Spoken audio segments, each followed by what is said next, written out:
Have you ever stopped to think about how a brand new idea in science or engineering actually comes to be?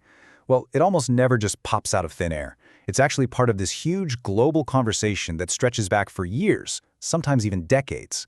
So how do researchers keep track of it all? How do they give credit where it's due, build on what came before, and show everyone exactly where their own unique piece fits into the puzzle? That's what we're going to dive into today, the surprisingly fascinating world of citation. So how are we going to tackle this? Well, we've got it broken down into 5 key parts. First, we'll talk about credit and how knowledge actually flows. Then we'll get into the 3 main jobs that a citation is supposed to do. After that, we'll look at some common mistakes people make and how you can avoid them. Then we'll explore how simple things like titles and keywords can have a massive impact. And finally, we'll wrap up with a super important topic of how to cite datasets correctly. All right, let's jump right in with our first topic, credit and knowledge flow. We're going to start with the big picture here. Think of all research not as a bunch of separate projects, but as this massive, interconnected web of ideas. What's really cool is that knowledge isn't some static thing that just sits there. It's always on the move. It flows through all kinds of channels. You've got books, academic articles, patents, you name it. And the one thing that connects all of them? Citations. They are the links in the chain that turn all these individual pieces of work into a powerful engine for discovery, carrying knowledge from the past straight into the innovations of the future. Okay, so if citations are the links in this giant chain of knowledge, what are they actually doing? It turns out they have 3 core functions that are absolutely vital for keeping the world of research moving forward. First up, we have the rewarding function.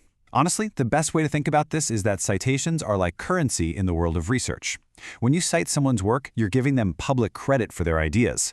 And that credit, it builds their reputation, which can directly affect their career. We're talking promotions, job security, and even getting the funding they need for their next big project. So you see, a citation is way more than just a little note at the bottom of a page. It's a real, tangible reward. Next is the documentation function. This is where citations act as a historical record, kind of like a family tree for an idea. By following the trail of citations from one paper to the next, you can literally watch how a concept or a piece of technology grew and changed over time. They document that whole journey of discovery, showing you who built on whose work and when. It's a roadmap of scientific progress. And number 3 is the persuasion function. Think about it. When a researcher comes up with a new idea, how do they convince everyone else that it's solid and not just some random guess? They use citations. By referencing other published findings, an author shows that their work is built on a solid foundation of existing research. It's like building a house. You can't just put up a roof. You need strong walls and a foundation. And citations are the bricks that prove your work is stable and well supported. So we've established that citations are incredibly powerful.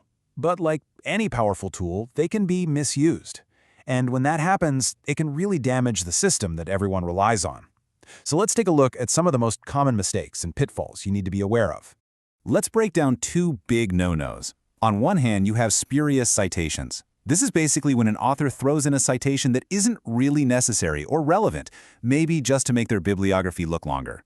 All this does is waste the reader's time and add 0 value. Then you have something a bit more sneaky, biased citations. This could be citing your friend's work to help them out, even if it's not a great fit. Or even worse, it could be deliberately not citing a rival's important work because you don't want to give them the credit. Both of these are a huge problem for research integrity. Now, here's a tricky one. What about citing your own work? Well, self-citation can be perfectly fine. In fact, it can even be helpful. If your new paper is a direct follow-up to your previous research, citing that work helps the reader connect the dots. But if you start throwing in citations to your own work that aren't really relevant, then it can start to look spurious or biased. And if journal editors don't catch this, it can be used to artificially inflate a journal's impact factor, which is basically a score that tells you how important that journal is. Okay, so we've covered the ethics. Now let's switch gears and talk strategy. We've talked about how you should cite other people, but what about getting your own work cited more often? It turns out that some really simple choices you make when you're writing can have a huge effect on whether people find and cite your paper. Now get this. You might find this surprising. I know I did. One study found that, believe it or not, the longer your title is, the more likely it is to be cited. Why would that be? Well, a longer, more descriptive title gives other researchers a much clearer idea of what your paper is about before they even click on it. It helps them find what they're looking for, which makes them more likely to read your work and, you guessed it, cite it. But there's a catch. While a long and descriptive title is a good thing, a funny or overly clever one probably isn't. Another study discovered that really amusing titles actually tend to get fewer citations. So the lesson here seems to be clear and descriptive for sure, but maybe save the clever puns for your social media, because it could hurt your paper's impact in the long run. And that brings us to keywords. In our digital age with massive online databases, picking the right keywords is everything. You have to think like a search engine. What words would someone else type into a search bar to find your paper? Using common, well-known terms is absolutely essential. You might be tempted to invent a cool new keyword, but if nobody is searching for it, your amazing research might as well be invisible. All right, for our final section, we're going to focus on something that's becoming more and more important every day, especially in engineering and the sciences, and that's citing data sets. I mean, so much research today is driven by data, and the people who collect and prepare that data deserve just as much credit as the person who writes the paper about it. The whole point of a good data citation is to make sure it's future-proof. You want to provide enough information so that someone, years from now, can find the exact same data you used, even if the original web link is broken. Let's look at the example on the screen. It's got everything: the creator, a title, the publisher, the date it was created, and the URL.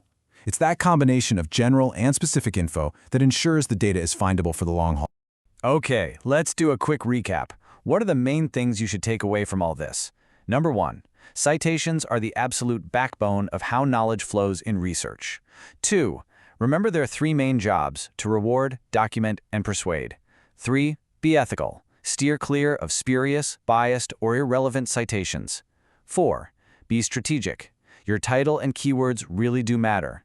And finally, number 5, always give clear, findable credit for the datasets you use. And that pretty much brings us to the end. We've seen that citations are so much more than just a boring list at the end of a paper. They're the gears that make the entire machine of research turn. So I guess the real question I want to leave you with is this. Now that you know the rules of this huge global conversation, how are you going to contribute to the flow of knowledge? Thanks so much for watching. If you found this useful, hitting that like and subscribe button really helps us out. And of course, let us know if you have any questions down in the comments.